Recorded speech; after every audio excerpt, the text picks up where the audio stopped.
यह एक ठंडी, अंधेरी रात थी। खिड़कियों पर बारिश की बूंदें टपट पा रही थीं। आर्यन और सिया, कॉलेज के दोस्त, छात्रावास में अपने फोन पर हॉन्टेड हाउस एस्केप खेल रहे थे। लक्ष्य भूतों द्वारा प्रेतवाधित एक पुरानी हवेली से बचना था। आर्यन ने कहा, देखते हैं पहले कौन बाहर निकलता है। सिया मुस्कुराई। तुम हमेशा हारते हो, इस बार भी हारोगे। आधी रात में गेम से एक अजीब आवाज आई, अब असली में हवेली से भागने की कोशिश करो। वे चौंक गए। अचानक कमरे की बत्ती टिमटिमाई और बुझ गई। जब यह वापस चालू हुआ तो वे छात्रावास में नहीं थे, बल्कि खेल के हवेली के अंदर थे। हवेली के दरवाजे बंद थे। बाहर एक तूफान मचा हुआ था। हवा में एक बासी गंध भरी हुई थी। टूटी दीवारें, मकड़ी के जाले और चुप्पी ने उन्हें घेर रखा था। सिया फुसफुसाई, आर्यन, क्या हम खेल के अंदर हैं? आर्यन ने अपना फोन देखा। स्क्रीन पर लिखा था, 3-0 पूर्वाह्न से पहले भाग जाओ या हमेशा के लिए यहीं रहो। वे हिचकिचाते हुए आगे बढ़े। एक कमरे में एक पुराना झूला अपने आप झूल रहा था। किसी ने दीवार पर खून से लिखा था, मैं अभी भी यहाँ हूँ। अचानक उन्होंने अपने पीछे कदमों की आहट सुनी। Tap tap tap. सिया ने मुड़कर देखा कि एक सफेद साड़ी में एक महिला बिना चेहरे वाली उनकी ओर बढ़ रही है। वे चीखे और भाग गए।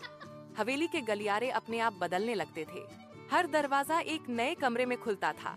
एक कमरे में उन्होंने अपनी तस्वीरें देखीं, वही कपड़े, वही डर, लेकिन तस्वीरों में वह महिला उनके पीछे खड़ी थी। आर्यन ने कहा, सिया, हमें बाहर निकलना होगा।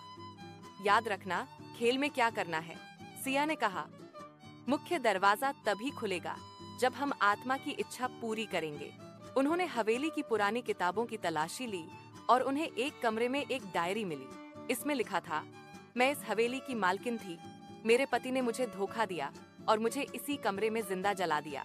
जब तक कोई दुनिया को मेरी सच्चाई नहीं बताता, मैं किसी को जाने नहीं दूंगा। आर्यन ने कहा, सिया, हमें उसकी आत्मा को शांति देनी होगी। उन्होंने मंदिर जैसे स्थान पर एक दिया जलाया और कहा, हम सबको तुम्हारी कहानी बताएंगे। अब तुम मुक्त हो। अचानक हवेली में से एक तेज हवा चली। दरवाजे खुल गए और सफेद साड़ी में लिपटी महिला उनके सामने प्रकट हुई। उसका चेहरा अब शांत था। वह मुस्कुराई और बोली, धन्यवाद, और गायब हो गई। उसी क्षण वे दोनों बेहोश हो गए।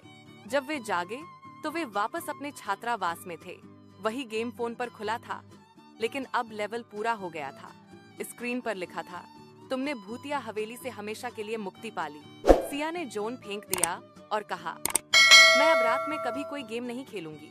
आर्यन ने कहा, हाँ, क्योंकि अब मैं समझ गया हूँ कुछ खेल सिर्फ खेल नहीं होते हैं,